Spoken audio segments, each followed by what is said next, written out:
repetí conmigo. Yo soy un señor bueno que quiere mucho a la gente de bien. Dale, viejo puto, hablá la concha de tu madre. Yo soy un señor bueno que quiere mucho a la gente de bien. Ahí va. Ahora decí esto. Mi nombre es Clotilde, cuando me pica la argolla me la tengo que rascar con los muñones. Mi nombre es Clotilde y me rasco la argolla. No. Mi nombre es Clotilde y cuando me pica la argolla me la tengo que rascar con los muñones. Mi nombre es Clotilde y me rasco la argolla. Mi nombre es Clotilde. Y cuando me pica la argolla me la tengo que rascar con los muñones.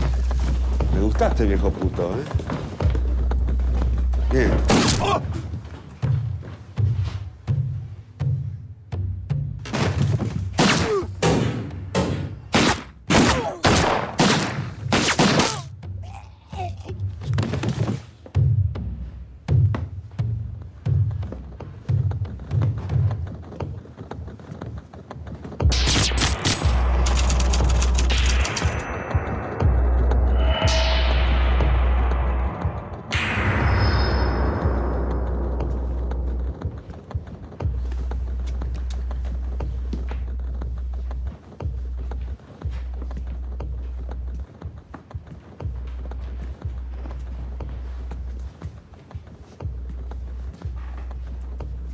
¿Y eso? El otro Fercho.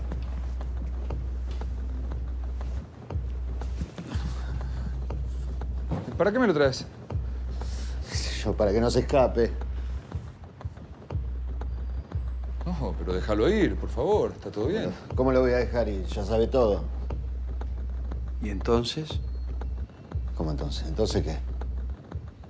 ¿Qué hacemos? No sé, hagan lo que les parezca.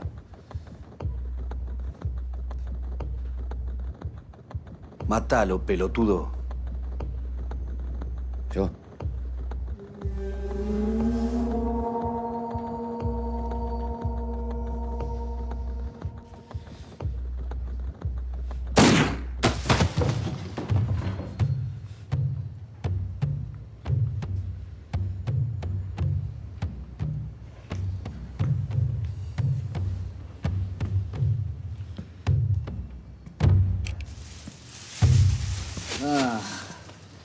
No venían al pedo estos muchachos, ¿eh? Muy bien.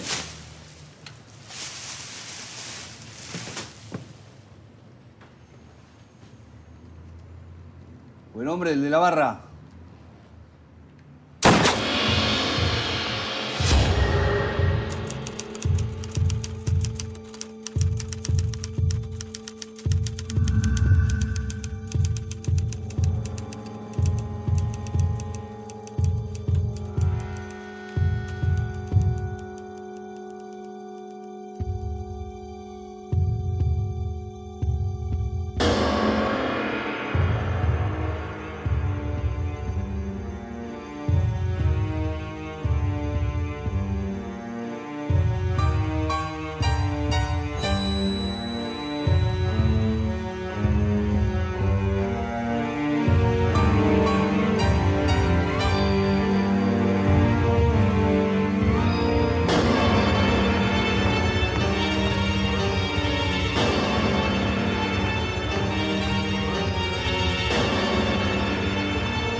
Bueno, ¿qué voy a decir de Eduardo?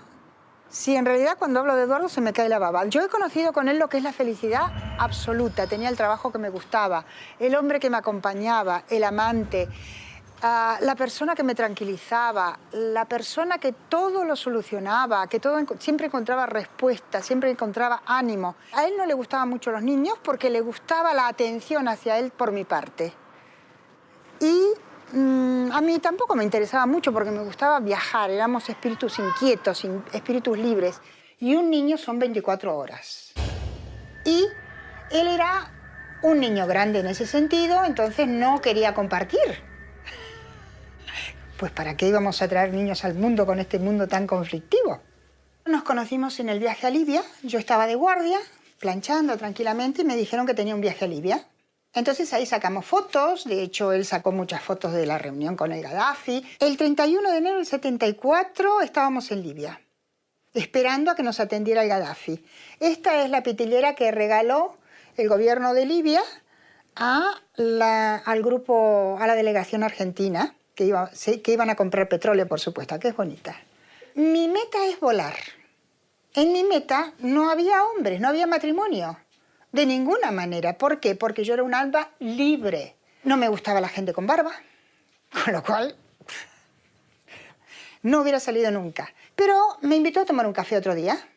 Yo dije, bueno, total, como no es peligroso y de vez en cuando me gusta salir, pues bueno, voy a salir con él porque no es peligroso, no me voy a enamorar de él. Ortega Peña era un dirigente de la izquierda peronista, de la izquierda revolucionaria de los 60 y 70.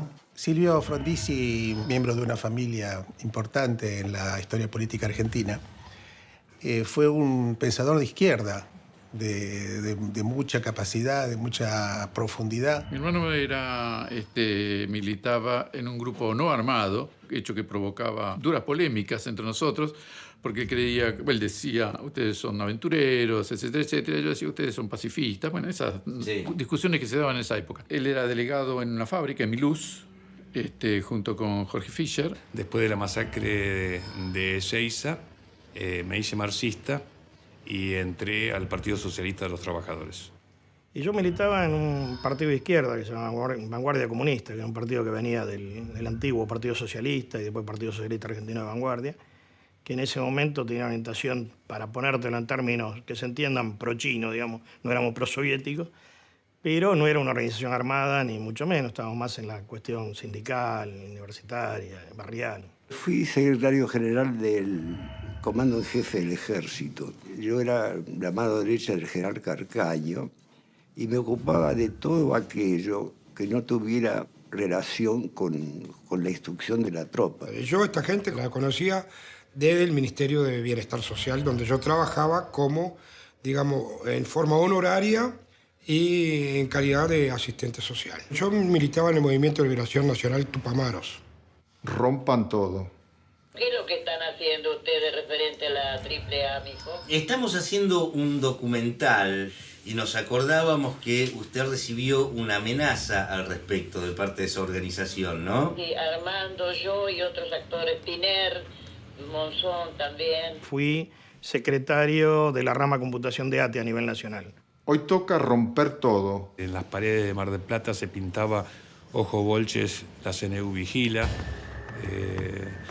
los zurdos van a morir. Las 9 de la noche es buena para eso. Estas conferencias de ejércitos americanos, es bueno ilustrar un poco porque si no la gente no va a entender de qué se trata, fue organizada por los Estados Unidos en plena Guerra Fría. Y lo que se trataba era de unir a los ejércitos de las Américas como un propósito y objetivo, que era oponerse a la Unión Soviética, por supuesto. Ya verán cuando arda si es en serio. La carta la dejaron en la asociación de actores. Estaba yo desesperada y mi madre llorábamos. Y a usted la sorprendió integrar esa lista de amenazados, ¿verdad? Bueno, qué sé yo lo que quería hacer este hijo de puta de que por unos desnudos que habíamos hecho, ¿no? Claro, porque usted no tenía una actividad política que... Nada en absoluto, solo en nuestras películas. Y eran los simples desnudos, pero no sé qué querían hacer de nuestro país, estos cretinos, ¿no? Él decía, no me va a pasar nada, si yo no tengo actividad pública, no creo que me pase nada, yo voy a seguir ayudando desde aquí, etcétera, ¿no? En ese tiempo se hacían todos los años en distintos lugares del mundo y esta vez tocó en Caracas. Se los convoca a destrozar los reductos enemigos. El que quería, ¿no? Cada uno tenía derecho a hacer un discurso. Y junto con Carcaño preparamos ese discurso. Y dijimos, mejor dicho, dijo él, lo que quería decir. Es lo mismo que se podría decir ahora, ¿no? Que el enemigo de los pueblos no era el comunismo internacional, esa estupidez que trataron y que tanta gente acá lo creyó y lo asimiló, ¿no? Hasta hoy. que era, digamos, la explotación inicua de las grandes potencias, era la pauperización, la falta de educación y, bueno, todas las cosas que ellos están comunes y todo quien está viendo esto lo sabe, ¿no? Y eso cayó mal. Nos ponemos a charlar, era una persona agradable, era una persona muy, muy dulce. Nos encontramos en Buenos Aires, en una cafetería de estas agradables, de estas para charlar, a la tarde, por supuesto, pero porque luego me tenía que llevar a mi casa de Castelar. Con lo cual él trabajaba durante todo el día, a la noche salía conmigo y después me llevaba a Castelar. O sea que era en ese tiempo que se dedicaba a lo que dicen en Buenos Aires que se dedicaba, como extra. Un día fui a la casa, fue muy listo, bebí coñac, que no debía hacerlo. Y bueno, entonces, bueno, como que ya éramos, como que no estaba tan mal. Él era un hombre ideal. Y entonces, a los 3 meses de ya empezar a salir, que lo tuve bastante largo el tema, le dije un día, Eduardo, nosotros nos podríamos llevar bien, ¿verdad? Sí, dijo él. ¿Y podríamos vivir juntos? Sí, dijo él. Y bueno, entonces, ¿por qué no nos casamos? Bueno, dijo él. ¿A qué? Sí, yo le propuse. Bueno, entro al despacho y me encuentro con que estaban Norma Kennedy, Rousselot, que eran personajes conocidos en el ministerio. Rousselot estaba a cargo de la parte de propaganda, difusión, publicidad. Y estaba este hombre, Almirón, que yo no conocía el nombre de él, lo había visto alguna vez por algún pasillo, pero no sabía quién era. Estaba con una metralleta en la mano, estaba en el centro de la escena, digamos. De un lado la tenía Norma Kennedy y Rousselot, estaba él en el medio, y había otros 2 tipos ahí, pero que ni lo conocían ni hicieron ningún... Estaban ahí. Estaba en la Cámara de Diputados, estuvo en su despacho preparando algunos proyectos de ley. Estaba su mujer ahí en el despacho y dice, bueno, nos vamos. Salen de la Cámara de Diputados, van hasta Callao, hasta un restaurante que ya no existe más, que se llamaba El Mundo. Cuando salen, van hacia la esquina y a una parada de taxis, llega un taxi ocupado, se baja una persona y ellos se suben. Y ahí en Pellegrino de Julio los dejan pasar a ellos y cortan el tránsito, un patrullero. El mundo solo recuerda lo brutal y lo grande. Seamos esa brutalidad y esa grandeza. ¿Y Armando estaba en ese momento con ustedes? No estaba en el centro. Y él entonces se empieza a mover, va y la ve a la Isabelita, porque siempre se sospechaba que había cosas con López Rega, ¿no? Claro. Él la fue a hablar a ella. No era de su simpatía él con ella, pero bueno, él quería mucho a Perón y había sido compañero de Eva, porque Armando trabajó mucho con Eva en películas de extra, los dos, e incluso después, cuando la primera película, La cabalgata del circo, Armando hace pareja con Eva, no sé si vos sabés eso. No sabía. Sí, la pareja era del Carril, Libertad Lamarque y Armando y Eva, que es ahí donde ocurre lo de la cachetada de Libertad Lamarque a Eva. Y que me llaman acá, sí, paso, y ahí inmediatamente cruzo la puerta y ya Almirón medio que me intimidó. Era más alto que yo, que no es mucho, digamos, pero estaba vestido de traje, tenía una metralleta en la mano derecha, apuntando al suelo, no la movió para nada, la balanceó un poquito nada más, pero nada más. Y aparte era él el vocero del grupo, porque los demás lo miraban a él, no me miraban a mí. Alrededor de marzo del 75. En febrero del 75, el 15 de febrero, nos casamos por la iglesia. Antes nos habíamos casado por el civil. López Rega fue mi padrino de bodas. En ese momento pues había bastante buena relación. Nosotros, como no teníamos dinero, pues dijimos, nos tenemos que buscar un padrino. Eduardo lo hizo. En eso estuvo listo. Vamos a buscar un padrino que pague la boda. Entonces le pidió a López Rega y López Rega dijo que sí, que iba a hacer la boda, que iba a pagar la boda. Pero en realidad no la pagó él, la pagó con los fondos del Estado. Es decir, que le salió bastante barata porque era el catering de presidencia. Fue espectacular. Fue en una casa de estas de Palermo, de estas antiguas de varias plantas, con escalera de mármol y todo eso. López Rega sí que estuvo y todos los demás, y todo el gobierno y todos. Rodrigo, el edecán, que no me acuerdo los nombres, pero casi todos los ministros de Trabajo, prácticamente todos. Es decir, la señora no asistió, pero me mandó un bonito regalo, un broche de oro muy bonito. No, sí lo conservo, no está empeñado porque en realidad después cuando quise averiguar si era realmente, lo quise empeñar, no era oro bueno. En el diciembre de 74, ya Perón ahí ha muerto, sí. El expresidente Isabelita. Le caen en la casa de la ex mujer, él se había separado de su mujer, y se ve que no tenían la dirección, y le caen en la casa de la ex mujer. Y era un muchacho del sindicato de Triaca. Y él me dice, y es la única prueba que tengo, si no, no me hubiera presentado en la justicia. Después de eso me dice, la gente de Triaca me está buscando. Yo le digo, te van a matar, tenés cuidado porque te van a matar. Y es la gente de Triaca, no había ningún policía. Me amenazó concretamente, dijo que sabía de mi actividad sindical, política, todo lo que fuere, cosa que no era nada prohibido. Yo discutía con los ministros a nivel de los salarios de los trabajadores, digamos, no era nada raro lo que estaba haciendo. Y bueno, ahí me dice que tenía que dejar la actividad sindical, la actividad política y renunciar al trabajo. Y que si no, iba a aparecer tirado en un zanjón de Lugano, con un balazo, iba a aparecer muerto, con un balazo en la cabeza, tirado en un zanjón. Cuando nos casamos, pues me pusieron un teléfono, pero claro, era el teléfono de presidencia. Entonces, si llamaban de fuera de tripulaciones para indicarme de un vuelo, en una guardia, llamaban a ese teléfono y decían, Presidencia de la Nación Argentina, buenos días. Y entonces había que dar un interno. Y me pasaban a mi casa. Porque en esa época no había teléfonos en Buenos Aires, no los ponían. Aparte yo siempre dije que yo no me iba a casar con una persona que ganaba menos que yo. Él hacía muchas horas extras, por eso sumaba. Y el tipo medía mis reacciones, digamos, de alguna manera que yo creo que retrocedí un poquito a medida que el tipo iba hablando. Y su última palabra fue que lo piense bien antes de decirme que me vaya. Así que fue muy duro la cosa, ¿no? No me dio oportunidad de abrir la boca directamente. A mí me secuestraron el día 21 de febrero de 1974, más o menos a las 3:30 de la mañana. Por cada usurero corriendo, despavorido, existe un premio prometido. Yo vengo de una fiesta, de un aniversario, me acuesto y a los media hora más o menos siento que entra algo, que venían quebrando vidrios, todas las puertas que agarraron, quebraban todos los vidrios de la pensión.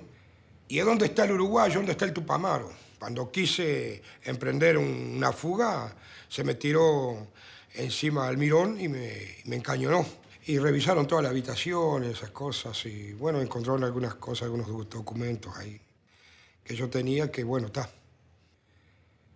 Probaba de que sí, que realmente era el que ellos andaban buscando. Fierros de todas clases que no falten. Se estaciona en doble fila al lado de un Citroën.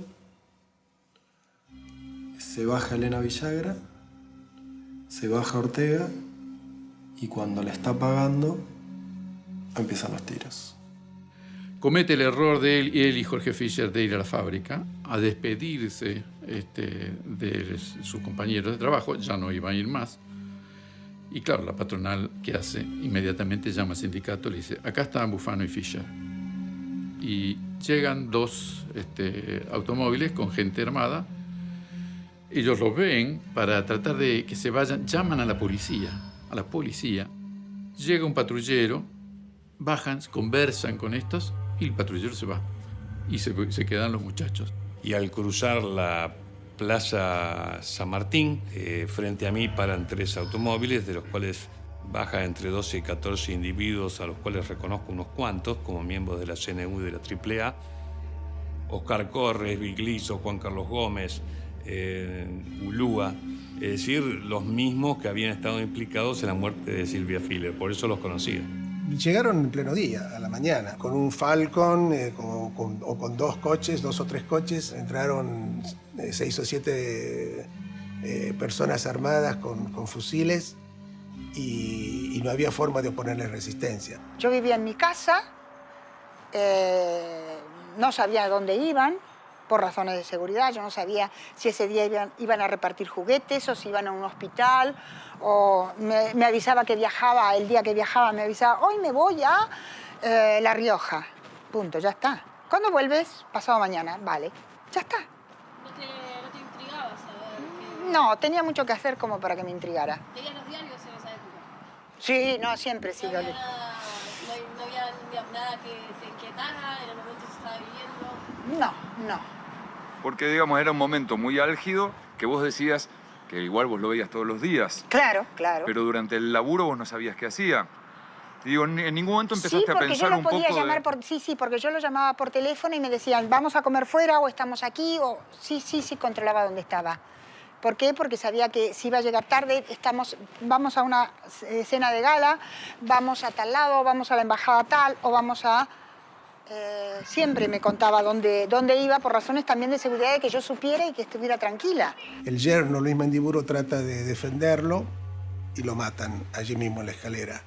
Teas, manoplas, cadenas, estopas, caños, botellas inflamables, tampoco armas, por supuesto. Yo trato de huir y me tropiezo con un grupo que no veo, que era encabezado por Sarabia, el hijo del entonces secretario general burocrático del gremio del pescado, que me atacan, hay golpes, hay disparos, me hieren de una puñalada y me dispara un tiro en la cabeza que afortunadamente no terminó conmigo, y me dan por muerto. Más concretamente, 2 ráfagas de ametralladora. 27 balas, 11 de las cuales le pegan a Ortega. 4 en la base del cráneo. Y cuando cae, lo rematan con la otra ráfaga. Elena cae encima de él. Milagrosamente, las balas no lo tocan, salvo una que le perfora el cachete. Y ella cuenta en el expediente que siente como que un globo le estallara en la boca. Después dice que escucha pasos detrás de ella, a la carrera, y alguien que grita, dale, vamos. Un coche, unas puertas que se cierran y se van. Y el hijo Julio, que tenía una pistola 22, tira desde la ventana y provoca daños al coche, al Falcon que estaba en la calle. Pero bueno, ellos tenían varios coches y el coche quedó. Ahí quedó un coche averiado en plena calle, pero se lo llevaron en los otros 2. Y después lo fue a ver al comisario Villar. Y Villar, me acuerdo que tarde en la noche me llama y me dice, Isabelita, no se preocupe, yo le voy a mandar guardia, todo se va a arreglar, no tenga miedo, usted está por ir a un estreno en Caracas, vaya tranquilo, regrese, todo va a estar bien. ¿Usted en ese momento no se imaginaba que Villar era, digamos, uno de los jefes operativos de la AAA, no? ¿Qué voy a pensar? Porque era así, ni hasta ahora no lo sé. Sí. Te voy contando lo que pasó con nosotros. Dígame. Me contaste eso, mijo, que es interesante. La cosa es que me dice, le voy a mandar guardia, y me mandó 3 soldados con ametralladora. Él pasaba desapercibido absolutamente siempre. No se lo veía. A pesar de que era una persona muy elegante, eso sí, sabía vestir muy bien, era muy elegante, muy aseado. Me fui caminando de ahí de Plaza de Mayo hasta Córdoba Maipú, donde yo laburaba, caminando despacio y pensando qué mierda sé, mirando para atrás de vez en cuando. Y decidieron retirarse y dándome por muerto.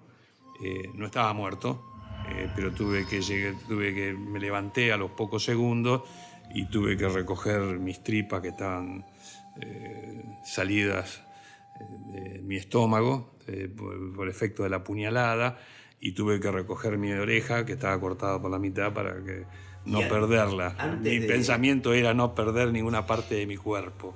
Creo que a las 2 de la tarde ya aparece muerto con 50 balazos y hay un comunicado de la AAA diciendo que era un bolchevique, comunista, traidor. Los que se mueran de miedo sin que nadie los toque, valen doble. Estaba tan difundido esto que publicaba las listas de sus futuras víctimas y lo publicaba en Clarín. Y a mí publicó, los próximos son Ortega Peña, Troxler, Cesio. No era para tranquilizar a nadie, ¿no? Por supuesto, en casa no recibíamos Clarín, Y un día me llaman por teléfono, me dicen, ¿vos leíste Clarín? No, leí Clarín. Y me dicen, no, ahí salió una lista de sentenciados a muerte por la AAA y estás vos. Y yo lo único que pretendía era que no lo leyera mi mujer. Pero al final no fue alguien que se lo dijo también. La tranquilicé mucho a ella, o hizo como que se tranquilizaba, que le dije, mira, cuando te amenazan al final no te matan, ¿no? Y así fue. Yo sabía que la AAA cumplía las amenazas. Despleguemos generoso nuestro odio múltiple y multicolor. Demos paso a nuestro odio blanco y negro, fuego y fuego. Subamos nuestro odio todo rojo.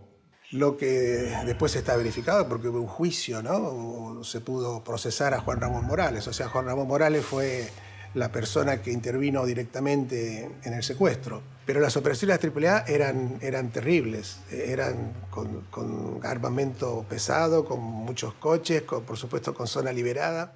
Entonces no había posibilidad de pedir auxilio, no había posibilidad de...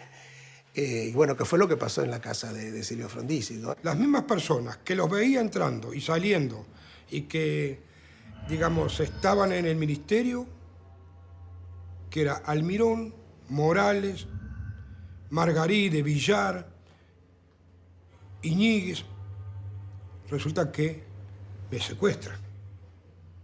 Y luego los encuentro nuevamente en Coordinación Federal interrogándome y torturándome.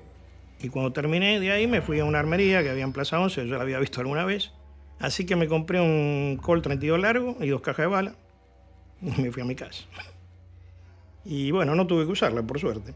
Yo llegué al local caminando, con las tripas en la mano y mi oreja en la otra mano, me senté en una silla, me cargaron en un automóvil y me llegaron al hospital de la comunidad. Y ahí no dejé que me operaran ni me tocara hasta que vino un médico del partido, quien fue el que me remendó el estómago, la cabeza, la oreja. En la seccional Buenos Aires de Arte en ese momento teníamos un tipo que también era el secretario general, era un tipo de la AAA, Carmelo Cantizano, que después el golpe también lo rajaron y se puso una carnicería, te digo, para que veas la calidad de personaje. Que una vez nos llama Altano de Genaro y a mí, a su despacho en la calle Carlos Calvo, y saca una pistola, pone una 45 arriba del escritorio, que era normal en estos delincuentes, y dice, ustedes tienen la espada de Damóclete sobre la cabeza. Y el Tano y yo, Damóclete, ¿no? Me empezamos a cagar de risa y no entendía de qué nos reíamos, ¿no? Dice, no dio risa, el Damóclete y la pistola y toda la historia, ¿no? Y ustedes dos son unos ladrillos, váyanse, qué sé. Y cuando me interrogaba tanto Almirón como Margaride, como Morales, sí, la picana me la aplicaban ellos. Y ahí quedó hasta que en una tarde va el doctor Rodolfo Ortega Peña y Silvio Frondizi. En la mañana siguiente presentaron recurso de habeas corpus. Eso fue el día 4 de abril del 74. Y el día 5, más o menos a las 9:30, 10 de la mañana, me sacan urgente, me llevan escoltado por 4 Ford Falcon y me entrega en Inmigraciones, en el aeropuerto, Jorge Newbery. Jorge Newbery, ahí está. Ahí me esposan a la calefacción, al radiador de la calefacción, y estoy adentro hasta la salida del avión. Me lo encajan en un avión y me entregan allí, en el avión me entregan al capitán de la Fuerza Aérea Uruguaya. A mí me secuestran el 21 de 74, 21 de febrero de 74. Y yo salgo en libertad el 13 de febrero de 1981. Y cuando están ahí, en el patio de la comisaría, con el cadáver de Ortega ahí, entra Villar riéndose, así como muy feliz, con un grupo de colaboradores. Y ahí hay como una suerte de entredicho. Uno de los abogados que estaba con ellos lo increpa a Villar y le dice, no te rías tanto, hijo de puta, que la próxima boleta es la tuya. Y ahí Villar reacciona, se le quiere ir encima, lo separan y ahí queda. Estaba en lo cierto, porque poco después lo hicieron volar en su lancha en el Tigre, un operativo, le pusieron un explosivo abajo del casco de su lancha. Se autoriza el saqueo, la requisa, lo que sea. ¿Y cómo era vivir en semejantes circunstancias? ¿Qué sentía usted en ese momento? Estaba aterrorizada, mi hijo. Yo solo pensaba en mi madre y mis bichos. Bueno, entonces, cuando nos vamos en esos días, estamos por ir a Caracas. Y entonces nos acompañan hasta el avión y yo escuché que dice misión cumplida. Y era que le avisaron a Villar. Pero cuando llegamos a Caracas, vemos que en una explosión en un yate muere Villar. Ajá. Quedamos escandalizados de que qué barbaridad, qué horror, que esto. Ahora contame, ¿así que Villar tenía algo que ver? A Villar lo emplea Perón, lo restituye Perón a la fuerza para combatir a la guerrilla a través de la policía. La primera acción de la AAA, aunque no haya sido con ese nombre, fue la masacre de Ezeiza. En el edificio de la sede del Ministerio de Bienestar Social, yo vi planificar ahí la matanza de Ezeiza por Osinde. A las 24 horas de matarlo a Rucci, los sindicatos responden con el asesinato de Grinberg, que lo van a buscar a la casa y lo matan, que era un destacado dirigente de la Juventud Peronista. Acá hay que entender que hay un proceso que obliga objetivamente a la creación de la AAA. No que yo lo justifique, sino que entiendo desde el punto de vista del parámetro del análisis político de por qué el gobierno burgués de Perón, de Lastiri, de Isabel tuvieron que recurrir a estos aparatos de terrorismo de Estado. Rucci es el desencadenante. Pero Perón tiene dos alternativas. Una, podía utilizar la ley. Era el presidente de la Nación, elegido por el 62%, pero además con el apoyo de radicales que habían votado por Balbín, con el apoyo de otros partidos pequeños. Digamos, el 80, el 90% de la población apoyaba la vuelta a la democracia y la pacificación. Pero la izquierda peronista y marxista no quieren eso, porque el objetivo era otro, no era la democracia. Perón eso lo sabe. Es decir, en el Cordobazo surge por primera vez un sector de masa, 200, 300.000 trabajadores y jóvenes del país, que son independientes de la estrategia y del comando de organización del peronismo, aunque dentro de ellos existieran miles y miles que se reclamaban peronistas, pero ya eran peronistas de izquierda, eran peronistas revolucionarios, eran peronistas de base. Que todo quede devastado. Después emparejamos. Nadie tiene derecho a pensar que con esto lo ha hecho todo. Esto es un ejercicio espiritual, romper el mal. Sin burlas, sin palabras, con fuego, que con fuego basta. Cuando amanezca, reunirse en las esquinas, vivar la patria, corear canciones de esperanza, arreglarse un poco, despedirse, encolumnarse, respirar hondo, volver.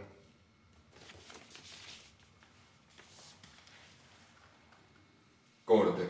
Bueno, buenísima, ¿eh? Muy buena.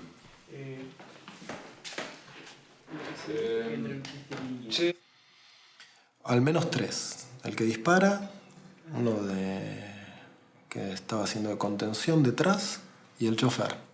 Las suposiciones y más o menos lo que en la época tenían como dato era que el grupo operativo había sido el mismo que mató a Mujica, que estaba integrado por Almirón, por los comisarios Almirón, Morales y por Rovira. Rovira sería quien manejaba, Morales el que hizo de contención y Almirón el que disparó las ráfagas. De hecho, yo me sigo comunicando con Rovira, cuando lo necesito le consulto, pero lo que pasa es que no lo llamo mucho a Rovira porque sufre del corazón y se pone muy sentimental, es muy sentimental, entonces tengo temor. Cuando uno juega no sé, a vaqueros y a indios, él era el vaquero, y cuando policías y ladrones era el policía, porque le gustaba la justicia. En el hecho era que tenía que triunfar la justicia para él. Lo bueno tenía que triunfar.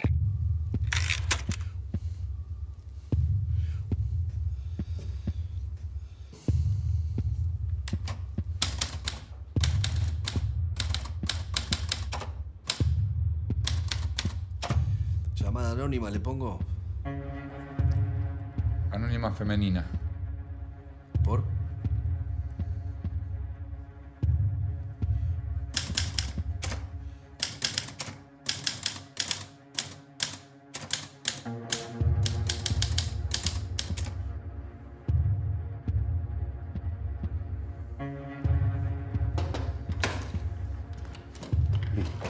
¿Y? No, listo, tienen que estar el viernes a las 11 de la noche acá.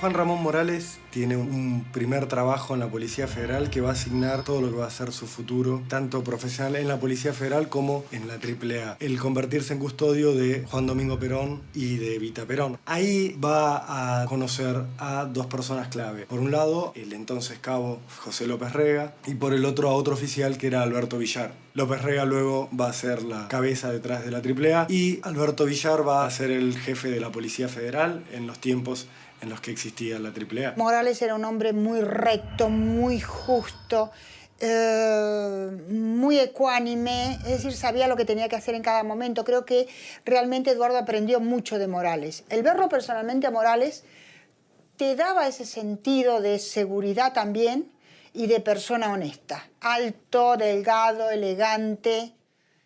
Era un poco más alto que Eduardo. Entonces era, no sé, una persona que daba esa sensación de paternidad o de seguridad o de patriarca o de ese tipo de persona. ¿Peligrosidad transmitían? No, para nada. ¿Ni él ni Eduardo? No, para nada.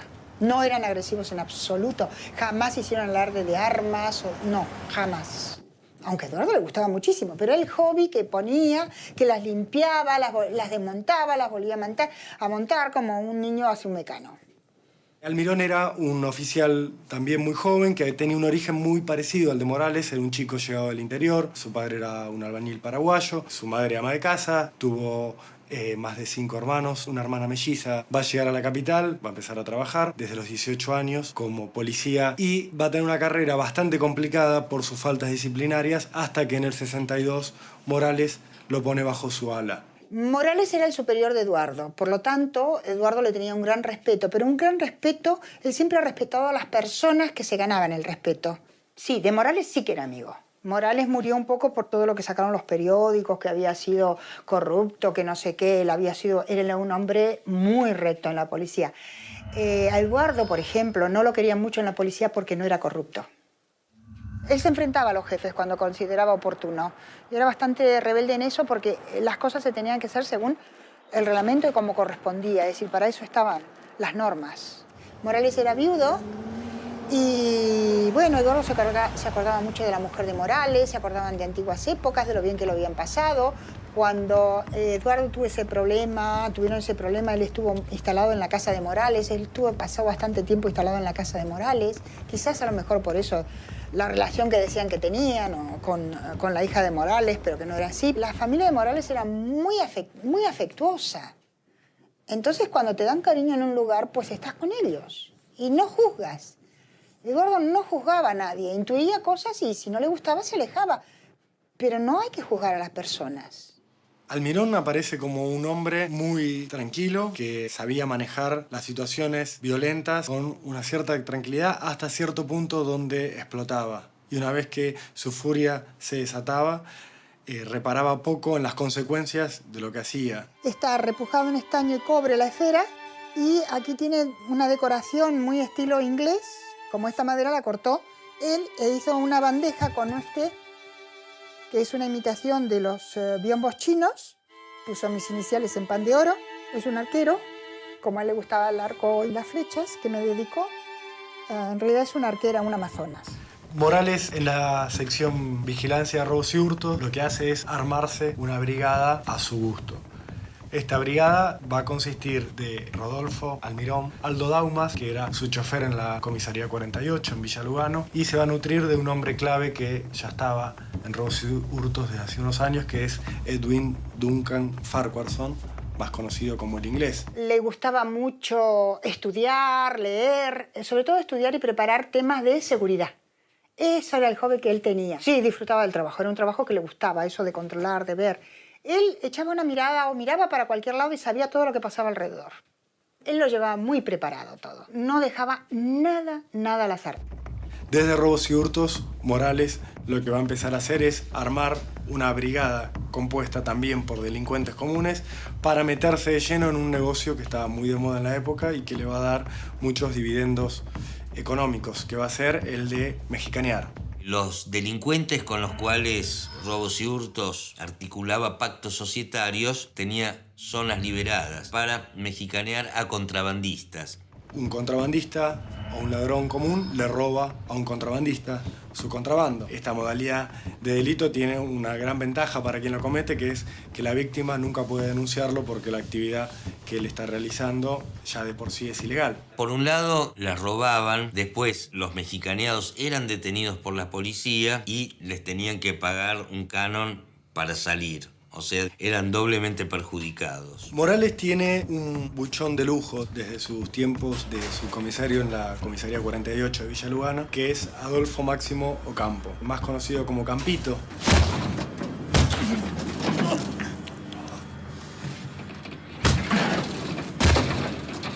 Estaba ligado de alguna manera a lo que era el robo de mercaderías de contrabando. Era un vivillo que empieza a vivir un poco de los datos que le pasaba a Morales. La misión de los buchones no era cantar a la banda en la cual estaban infiltrados, enquistados o integrados, sino los mandaban a hacer un hecho, lo cual se convertía en una ratonera.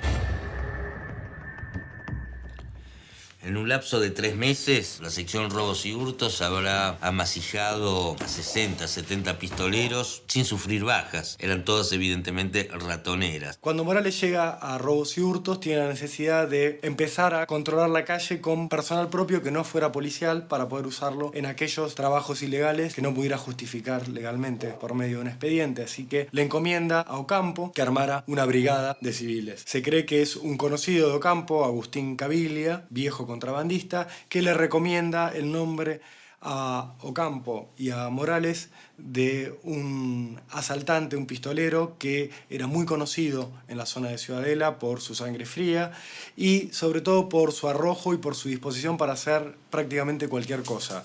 Se llamaba Miguel Ángel Prieto y por este carácter que tenía le decían el loco. ¿Ustedes son policías? Rajá de acá, borrego. Me dijeron que les diga algo. ¿Qué? Algo importante. ¿Quién? Un señor. ¿Vas a hablar o no, pelotudito?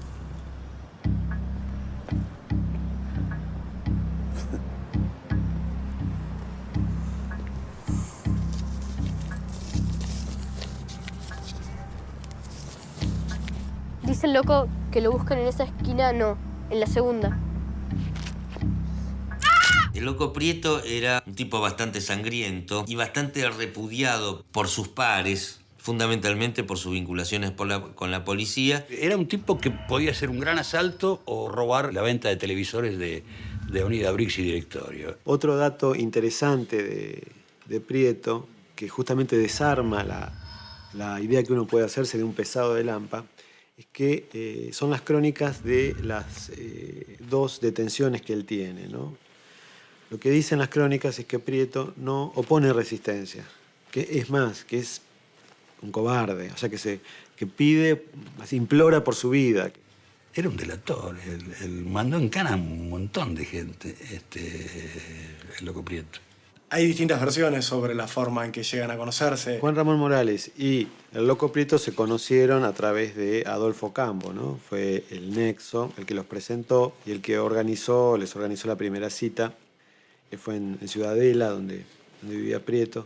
Prieto va a tener varias caídas en la policía y cuando cae por última vez, que es por un robo cometido en una farmacia, donde termina ejecutando a un farmacéutico que estaba de rodillas delante de él pidiéndole clemencia, va a quedar detenido, va a estar en una situación muy complicada y quien lo rescata de la celda donde lo estaban torturando va a ser Morales.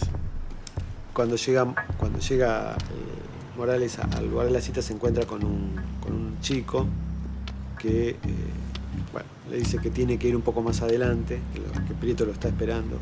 En ese siguiente paso hay una mujer que lo remite a otro un poco más adelante, ¿no? O sea, se había establecido como una especie de sistema de posta.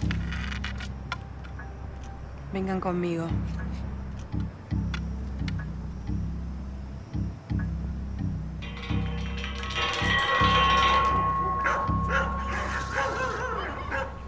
Y finalmente se encuentra con Prieto, que le habla desde arriba de un techo, ¿no? De la mano de Ocampo y de Prieto, la banda se empieza a conformar, digamos, lo que va a ser la brigada que va a usar Morales en la calle para cometer sus robos a contrabandistas. Pronto se van a sumar el Bebe Guido, que era hermano de Natalio Pocholo Guido, que era un delincuente con antecedentes que Morales se había encargado de ejecutar cuando estaba empezando a hacerse conocido en la calle. También va a participar en la banda el Turco Abud. Parte de la fuerza de choque está dada por Luis Bayo, que era un boxeador.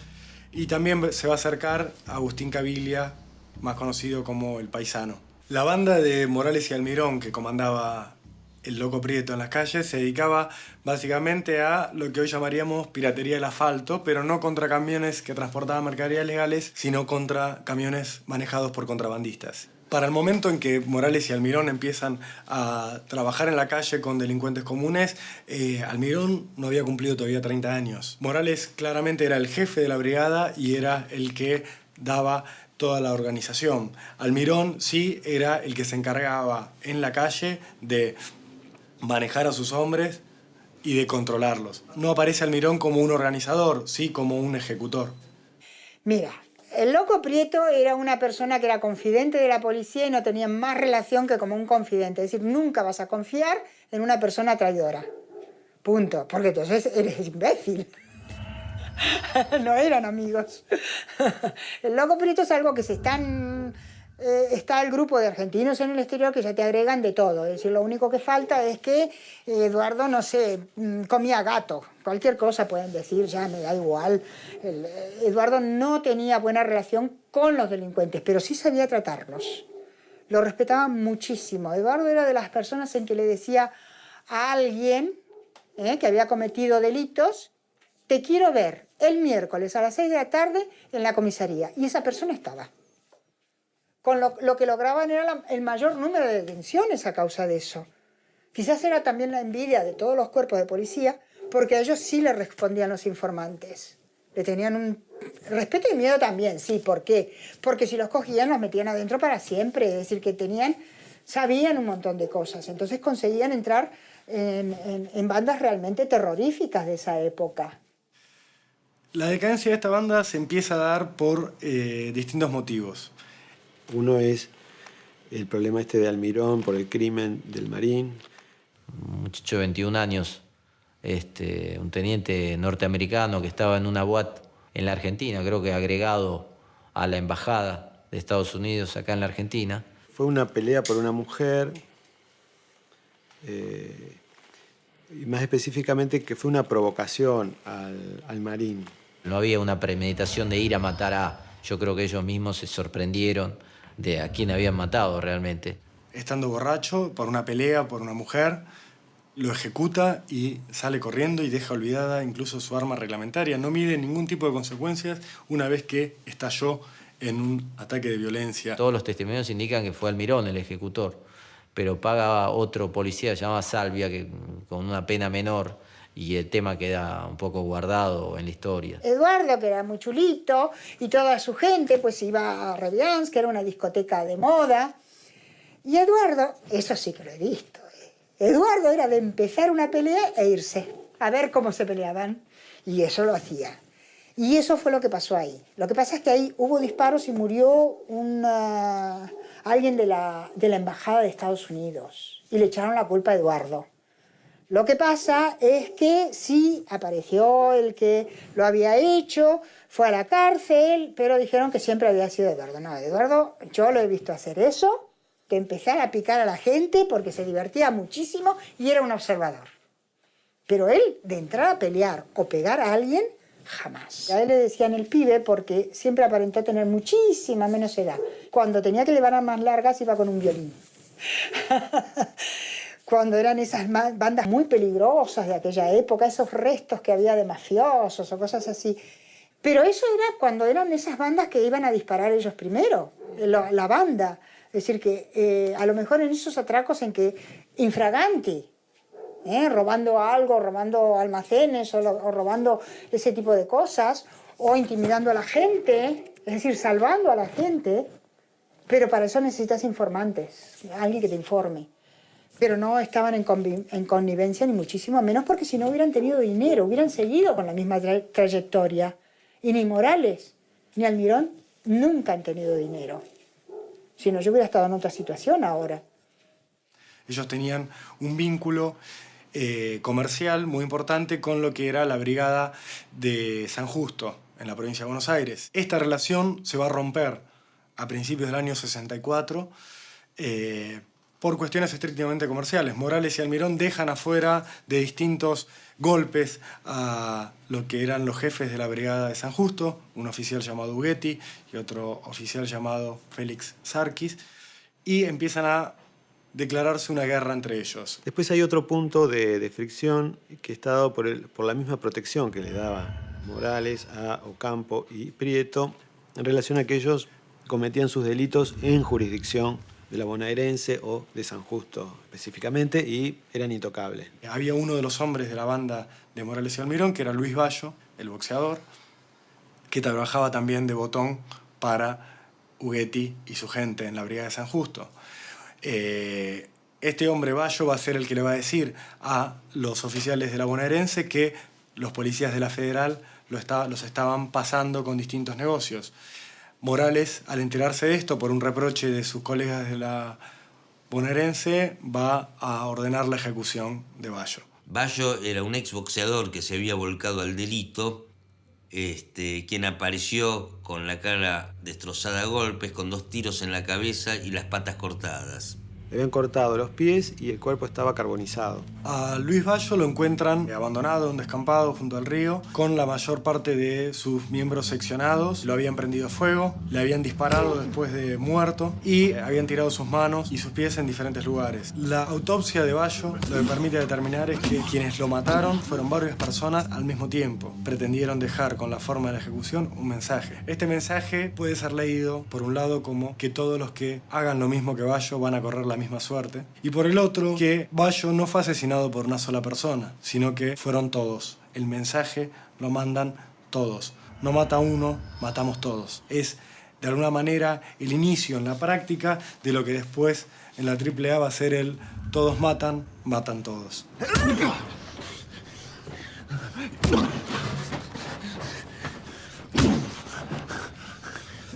A esto se le suma que en la casa de un juez de instrucción que se llamaba Raúl de los Santos aparece una carta anónima que denunciaba que en el Departamento Central de Policía había una mafia y que se los conocía a todos estos hombres dentro del Departamento Central de Policía como la Brigada Trágica.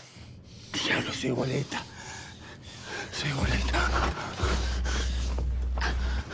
Te apuesto a que hablas. Aguanta hasta mañana. Aguanta. No. Te apuesto. Apostemos.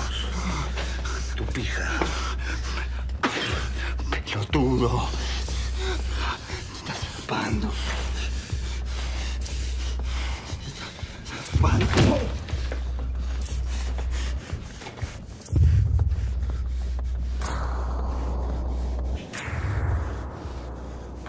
Perdiste.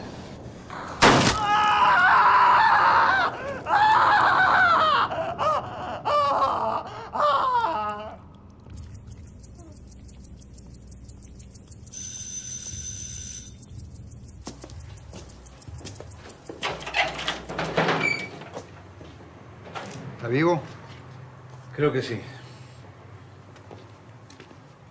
¿Cómo creo? ¿Está vivo o no está vivo? Vamos. No. Por Dios y la puta que los parió. ¿Qué hiciste? Tenías que hacerlo hablar, no tenías que matarlo. No lo maté.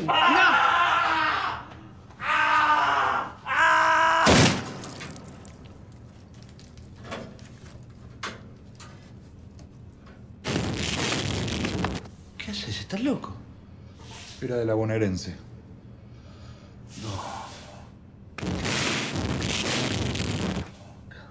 Lo mataste. ¿Qué querías? ¿Devolverlo desfigurado y sin pija? Lo mataste vos. Monty. ¡Monty! ¡Monty! Se rajó. Déjalo. ¿Trajiste las cosas en el coche? No. Sí.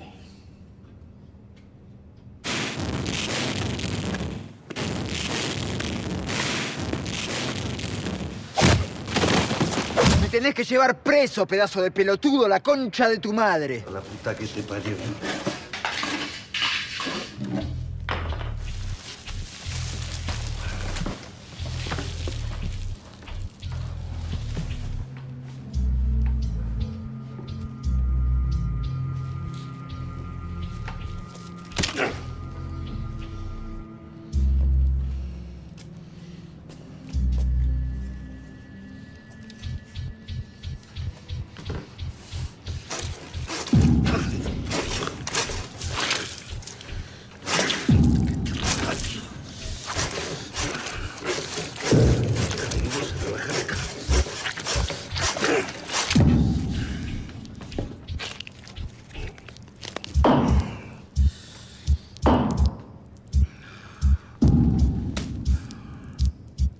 Lo único que deja abierto el juez de los Santos para cuidar un poco las formas es una investigación por posible encubrimiento que luego se va a reducir a una investigación por un delito muy menor que es incumplimiento de los deberes del funcionario público. La policía bonaerense sigue con esta vendetta que estaba ejecutando contra Morales y Almirón y apunta a Farquharson y a Daumas que se estaban encargando de uno de los tantos negocios que tenían estos policías de robos y hurtos, que era extorsionar a un contador que había hecho una quiebra fraudulenta de una fábrica.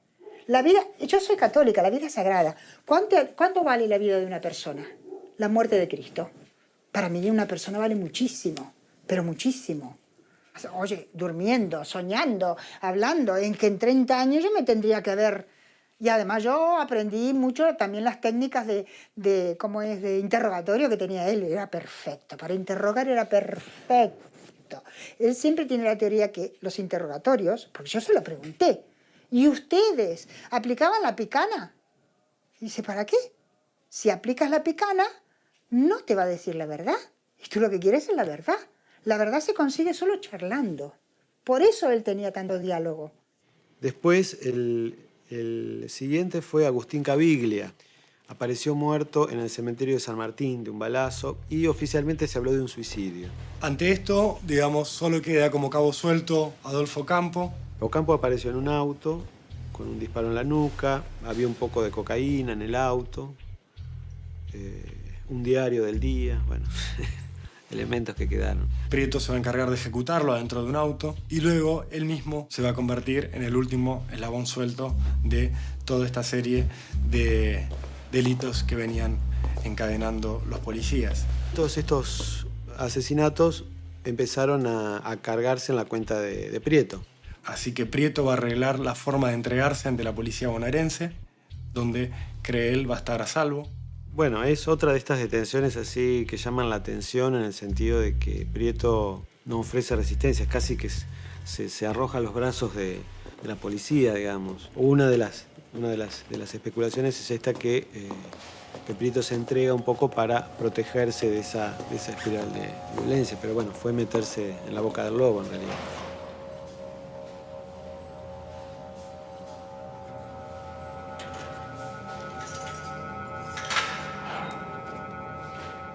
Buenas y santa.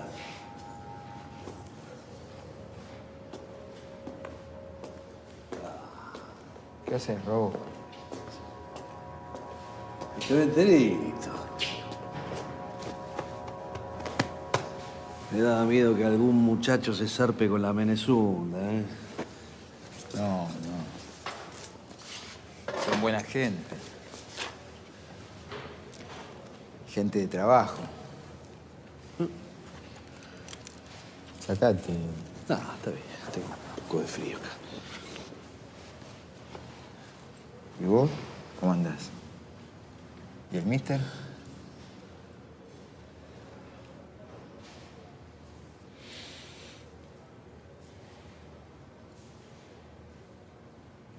Contame algo. ¿Oreja? Muerto. ¿Lo boletearon? No. Muerte natural.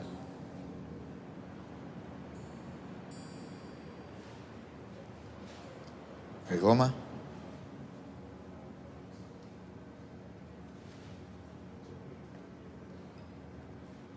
Muerte natural.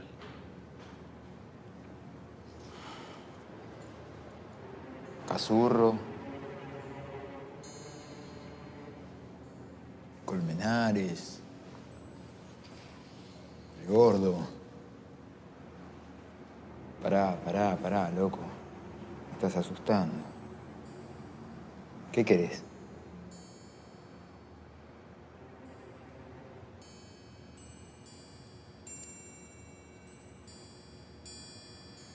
Todo.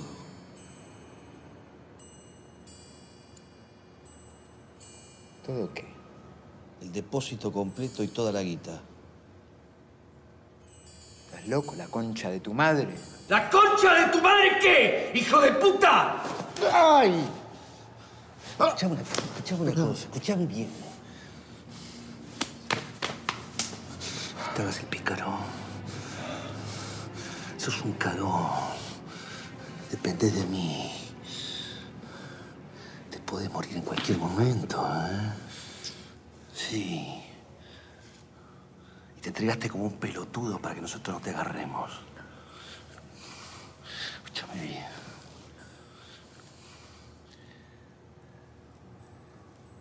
Afuera tenemos problemas. Necesitamos toda la guita posible.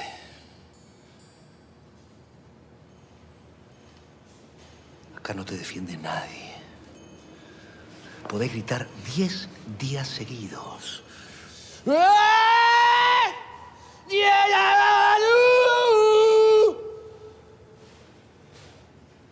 ¿Querés que empecemos?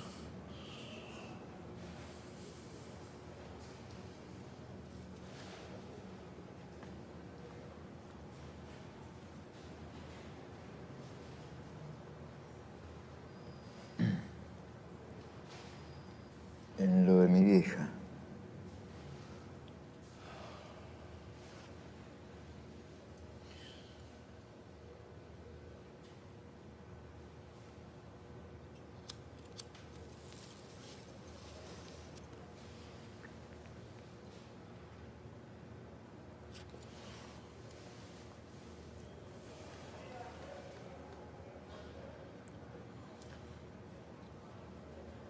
Debajo de la cama de ella hay un doble piso. Ahí está toda la guita. Decile a mi vieja que te manda pipi. Gracias. Pipi.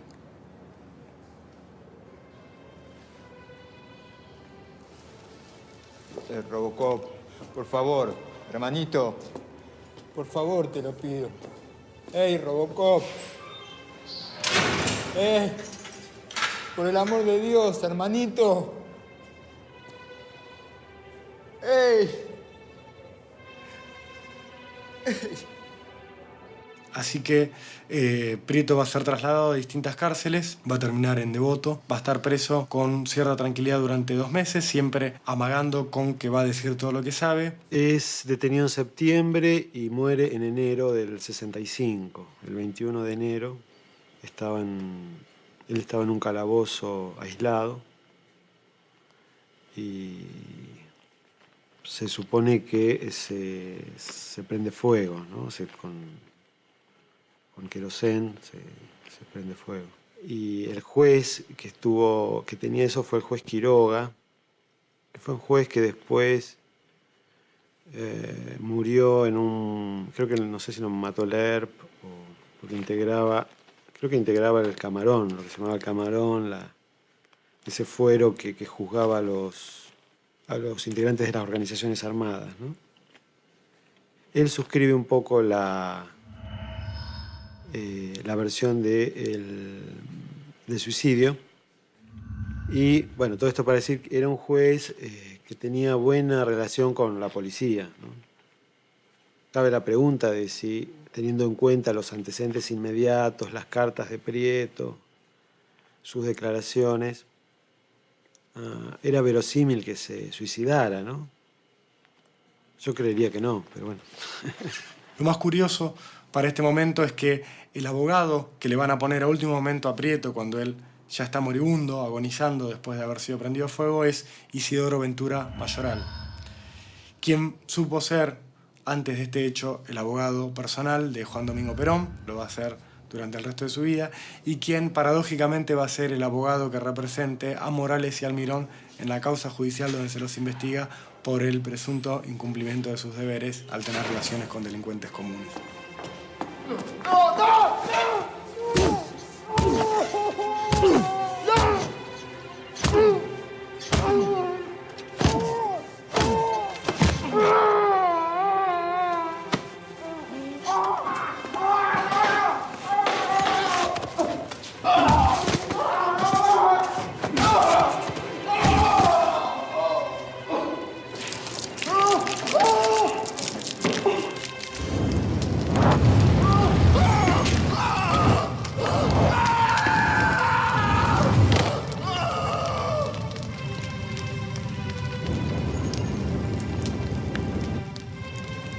González, se está suicidando Monty.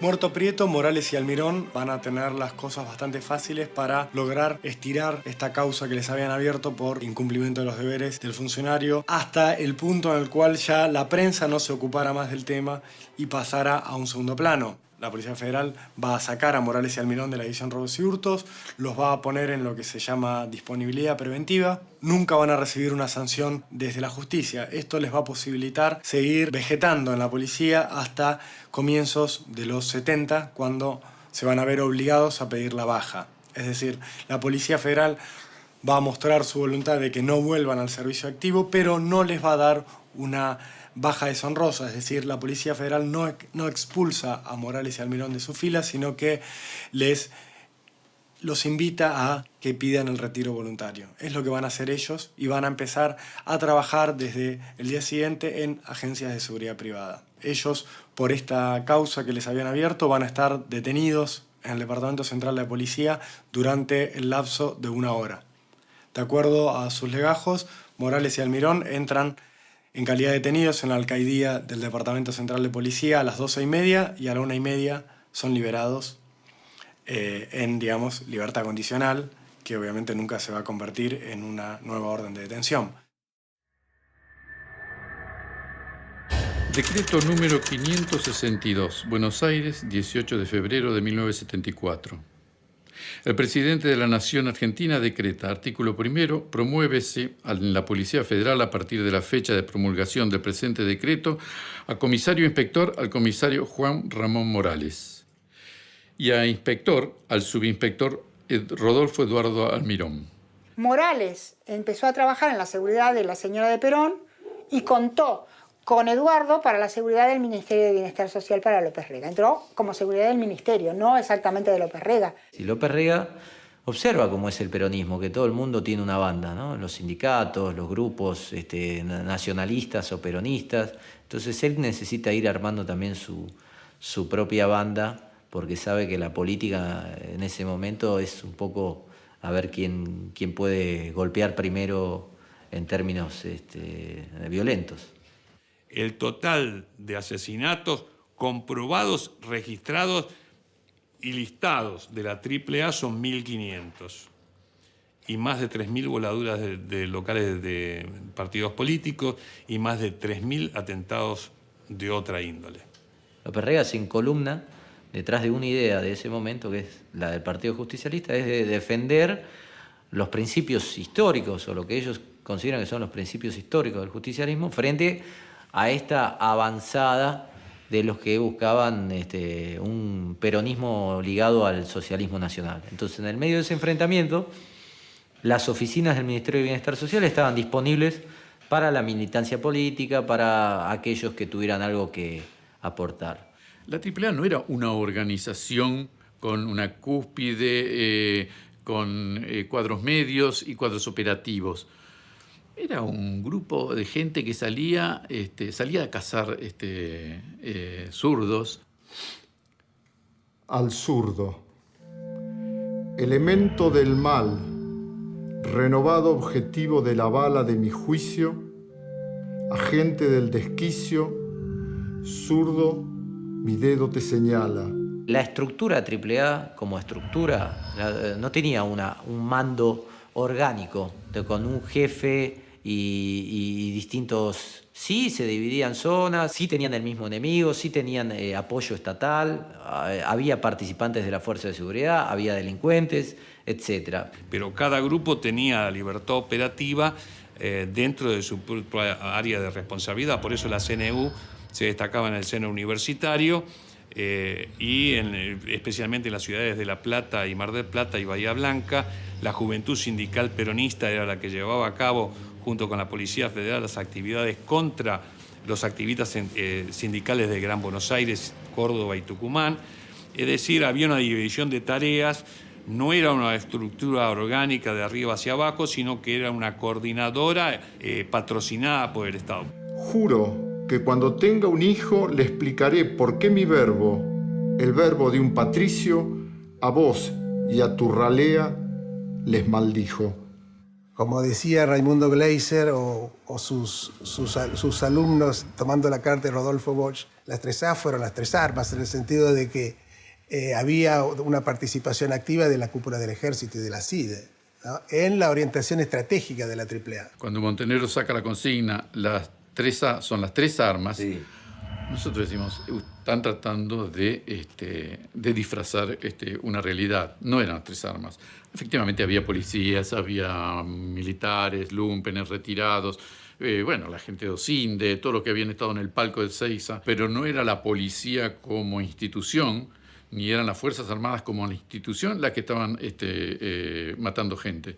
Eran los sindicatos, con ayuda de parapoliciales y demás. Había sindicatos y sindicatos, o sea, digamos, una relación directa entre la AAA y el sindicalismo no había de una manera orgánica. En ese sentido, la AAA tampoco era una fuerza que participara junto con la Policía Federal en los desfiles, ¿no? Una relación así había, era una organización clandestina. Zurdo infame, de la traición y la patria enemigo, zurdo, 1000 veces, y una vez más yo te maldigo. Yo estoy seguro, convencido, de que fue Perón el que ordena la creación de la AAA y nombra a los 5 principales jefes de la AAA. Los nombra con su firma y con decretos. El primer lugar es López Rega, que es que llega con él desde Madrid. A él lo nombra ministro de Bienestar Social y le dan un presupuesto altísimo para la compra de armas. Yo creo que fue una responsabilidad por omisión. Supongo que Perón no sabía en qué se iba a convertir. Pero eran unos muchachos de los sindicatos que, les iban a pegar unas palizas a esos embrollones de la izquierda y fue otra cosa. Morales y Almirón, que Lastiri los reincorpora a la Policía Federal 2 días antes de que asuma Perón. Y Lastiri no tenía el suficiente poder como para hacer algo por encima de Perón. Lastiri era un pelele. Perón nombra a esos 2, lo nombra a Villar posteriormente y lo nombra a Margaride. Y él claramente, cuando volvió al país, optó por la derecha peronista. Por Rucci, por Villar y por tantos otros. Que él creía que tenían pergaminos ganados durante la resistencia anterior a lo que fueron las formaciones, a las organizaciones armadas. O sea, del 70 para atrás. Los tipos que fueron en cana, que metieron caños, que organizaban las celebraciones del 17 de octubre y se tiraban piedras con la policía. Digamos, en la mística peronista. Y para Perón, sobre todo, esos tipos tenían más valor que un montonero que se recluía en una casa y secuestraba a un empresario. A Perón nadie le va a retasear nunca lo que obtuvo entre el 46 y el 55. La justicia social, los pobres vivieron mejor, tuvieron casa, Hubo un periodo donde los humildes vivieron muchísimo mejor gracias a Perón. Eso la historia lo reconoce y está ahí. Nadie se lo va a quitar. Pero después vino el año 73 y eso es otra cosa. En Olivos se hizo una conferencia de prensa y a una periodista que le hizo una pregunta a Perón quedó muy irritado y Ana María Gussetti, creo que se llamaba la periodista, y la mandó detener. Y la pregunta era, en concreto, qué iba a pasar con esa gente que estaba poniendo bombas. Y la gente que estaba poniendo bombas era la gente que entraba y salía dentro del Ministerio de Bienestar Social. No podía ignorarlo. Bueno, si él lo alentaba, eso yo no lo puedo saber, si él lo retenía tampoco. Pero ignorarlo, yo creo que los chicos de Jardín de Infantes lo sabían. Pues ahora parece que la AAA es, digamos, por generación espontánea surgieron estos asesinos y no sabemos bien de dónde. Pero no, en realidad vienen de una tradición de nacionalismo xenófobo muy importante, de este peronismo tradicional y clásico que entiende que lo único válido dentro del arco ideológico es ser peronista. Entonces fueron generando una suerte de caldo de cultivo ideológico, doctrinario, que hizo pie en mentes muy enfermas, ¿no? En psicópatas. Tengamos en cuenta la época, tengamos en cuenta la violencia de la época. Parecido, donde había gente que masacraba y había gente que ponía bombas o que... Pues sí, había sangre. Se creó un sentimiento de omnipotencia y, por supuesto, de impunidad. Eso era, en tipos muy violentos. Morales y Almirón, más Almirón que Morales, no eran cuadros sino matones, ejecutores de órdenes, implementadores de condenas a muerte. Los intereses determinaban tener una policía de ese tipo para lograr lo que querían. Y lo que querían era meter miedo. Y solo metes miedo matando gente. No hay otra manera de meter miedo. No hay ninguna otra manera de meter miedo.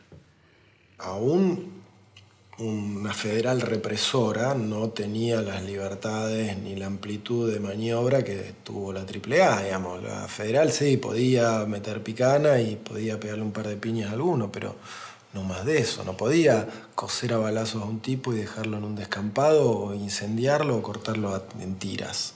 La AAA sí. Ellos tenían un accionar frenético porque me acuerdo que en Córdoba en una semana mataron a 44 personas. Después la AAA va tomando vuelo propio, que creo que excede a López Rega, no creo, estoy convencido de que excede a López Rega, a la capacidad represiva de López Rega, y se va siendo infiltrada primero por la policía y después por las Fuerzas Armadas, hasta que finalmente los militares deciden tomar el poder y la AAA ya deja de existir porque ya no tiene razón de ser. Y la prueba de que López Rega no era el centro de organización de la AAA, sino que estaba más arriba que él, es de que cuando él, Almirón, Morales y los demás se van del país, echados por la movilización popular, y asume prácticamente el destino del gobierno, la burocracia sindical, los atentados de la AAA continúan. Mi marido nunca fue amigo de López Rega, contrariamente a lo que dicen. Él no podía tener ese tipo de amistades. López Rega era una persona mitómana muy especial. Discutía muchísimo conmigo. Yo estuve viviendo una temporada en Puerta de Hierro con López Rega y mi marido. Y la verdad que fue una de las peores épocas de mi vida. Era muy pusilánime, era baboso. No tenía garra, le faltaba garra, por eso era tan espiritual. He tenido unas discusiones terribles con él, pero terribles. Ahí intervenía después Eduardo, ¡basta! ¡Dile a todo que sí! Era la única vez que perdió los nervios. Íbamos mucho a Sotomontes, un club deportivo que había piscina, y se tiraba unas sobremesas y nos aburríamos terriblemente, porque decía las chorradas de siempre, las repetía, y era el salvador del mundo, y estábamos todos unidos, y bueno, todo ese tipo de cosas. Yo lo conocía, le traían el coñac, se ponía en pedo, había que traerlo. Bueno, este es el decreto presidencial donde se cumple, se les encomienda a una misión el Ministerio del Interior que proveerá los fondos que demande el cumplimiento del presente decreto con imputación a las partidas correspondientes. es la salida de Eduardo de Argentina por orden de Isabel Martínez de Perón para cuidar la finca 17 de octubre y custodia de López Rega. Es el decreto 1956.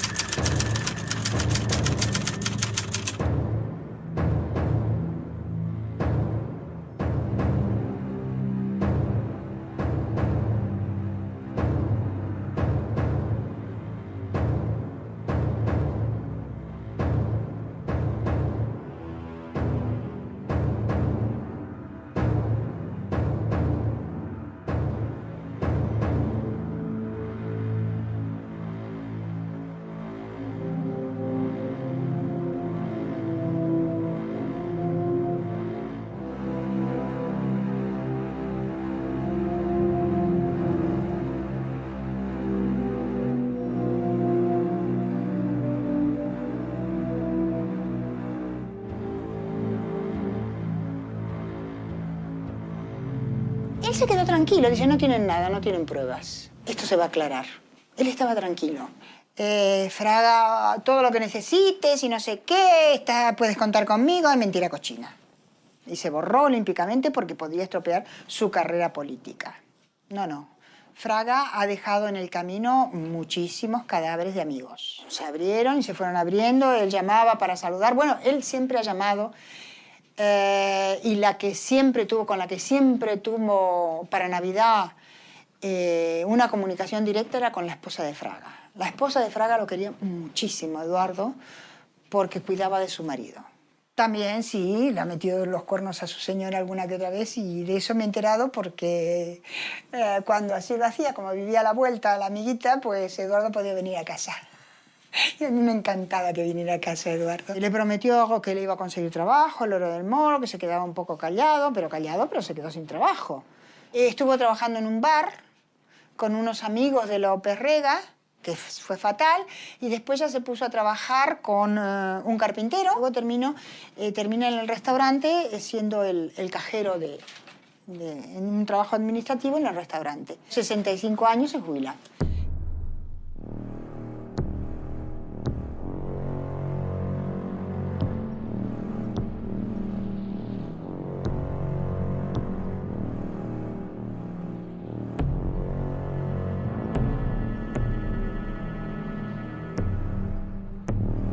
¿Por qué no fueron en el 84 a juicio? Que fue cuando salió todo el jaleo y él estaba dispuesto a declarar. Pero claro que estaba dispuesto a declarar. Es que lo detuvieron cuando ya no podía declarar. Ahora ya no tiene cerebro. Ahora tienen un vegetal que lo único que hace es estar tirado en la cama. Es un títere roto. ¿Cuánto tiempo estuvo internado exactamente? No me acuerdo. Como 3 semanas, me parece. Más de ¿no? 3 semanas. Más de 3 semanas. Sí. La gente quería que se vaya.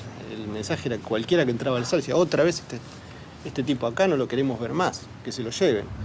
Y bajó la orden del juez que se tenía que quedar y fue una mala noticia para todo el mundo. Todos, claro. Bueno, la comunicación que él tenía era contacto visual y gestual. Hacía señas, se manejaba por señas. Tuvimos algún cruce de amenazas y... A ver, contame. Bueno, en el momento que le hicieron el escrache, yo estaba ese día en el piso, en ese ambiente, y se escuchaban fuerte los gritos, los insultos, los cantos, en lo cual yo me lo crucé y ya habíamos tenido varios así intercambios de gestos. Yo decía que escuchá, le decía yo que esto es para vos, te lo está cantando a vos, sos vos. Y miraba con esa mirada, amenazaba con la mirada y hacía gestos como diciendo, te vuelve. ¿Te das cuenta? Ese es el problema, que esperaron a que no tuviera cerebro para poder detenerlo y poner el titular. Lo que quieren es el titular.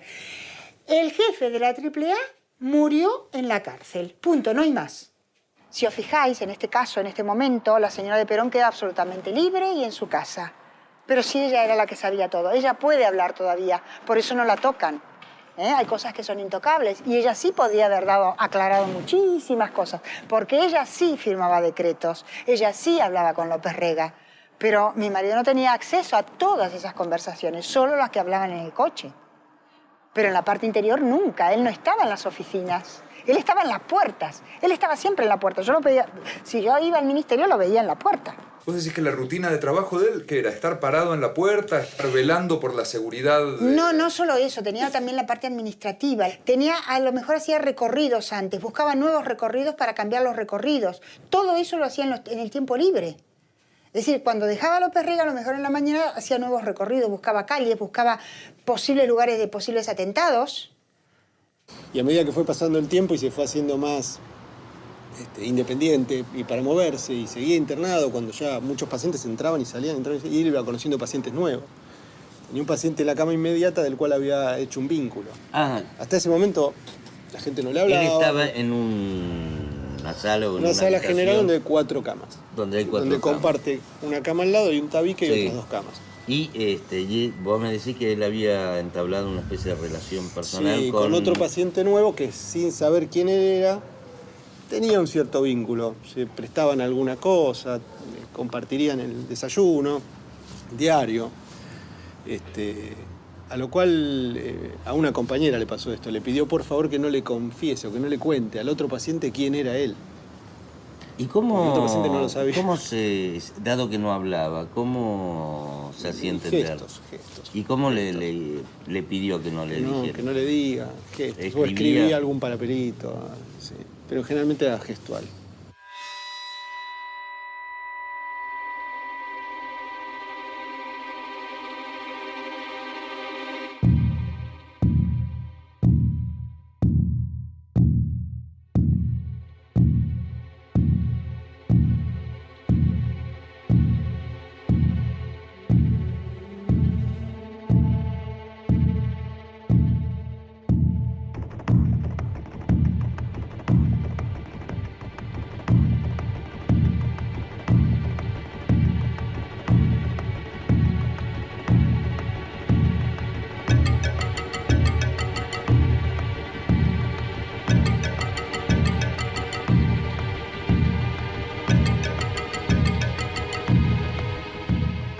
Lo que te puedo contar es que me dio mucha pena que se haya muerto, porque yo quería que sea juzgado. Yo soy querellante en la causa AAA y soy un querellante que a esta altura del partido no sirve para nada, porque ya prácticamente no hay a quien acusar.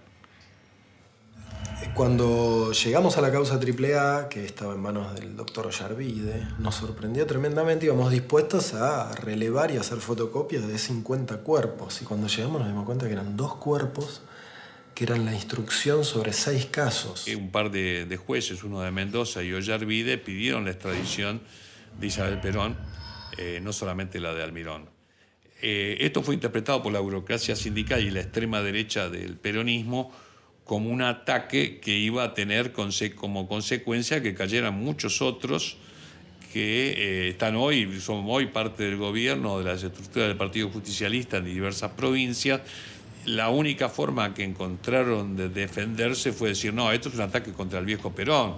Es decir, cubriéndose con el nombre de Perón, en realidad lo que estaban diciendo, no jodan con nosotros. Y sacaron esos afiches pagados por la fraternidad que decían no jodan, pero avalados por Moyano y toda la burocracia sindical, que decían no jodan con Perón. Yo creo que el no jodan con Perón es no jodan con nosotros. No jodan con nuestros privilegios, no jodan con nuestra impunidad, no jodan con la poca democracia sindical que hay en el país, no jodan con los manejos espurios de la guita de las obras sociales. No nos jodan a nosotros. Nosotros contestamos con un afiche en blanco y negro, recordando estandartes de la izquierda peronista de los años 70, que decía, no jodan con la verdad, los crímenes de la AAA son crímenes de lesa humanidad.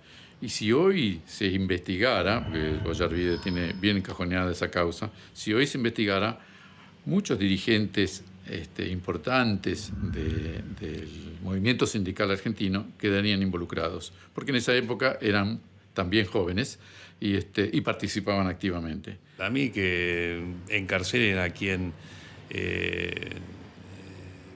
quiso asesinarme o se hagan responsable aquellos que participaron de los crímenes de la AAA, eso era un aspecto de la justicia. La justicia verdadera es determinar la estrategia, la política y las tácticas que se utilizaron durante este terrorismo de Estado. Y que esa verdad, ese elemento de la verdad, se compenetre tanto del pueblo, de la conciencia nacional, que sea imposible repetirlo.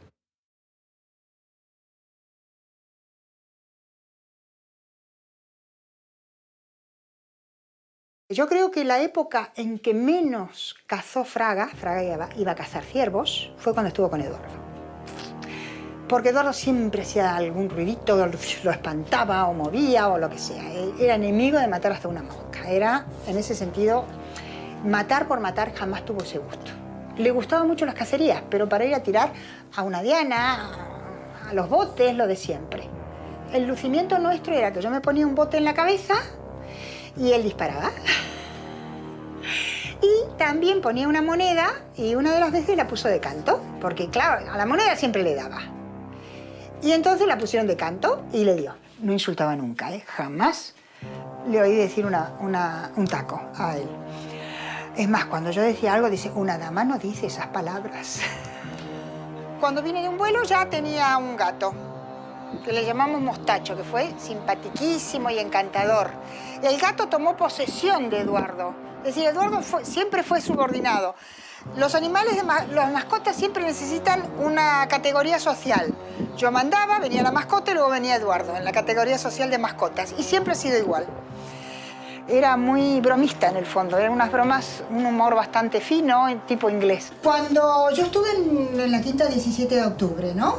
Y estaba también la hija de López Rega. Teníamos pánico a la habitación donde habían hecho la restauración del cuerpo de Eva Perón. Y siempre se decía que el espíritu de Perón estaba ahí. Y había ruidos, había de todo. Nos pegábamos unos sustos. Sí, porque además te juro que lo sentíamos, el espíritu. Y una de las veces que más nos asustamos fue por culpa de Eduardo. Entró Eduardo imitando la voz de Perón. Casi nos morimos. Él era el pacífico, yo era la revolucionaria. Le gustaba mucho la decoración. Hablábamos de decoración, no sé, le gustaban mucho los trajes de modas, los zapatos. El resentimiento te corroe el alma.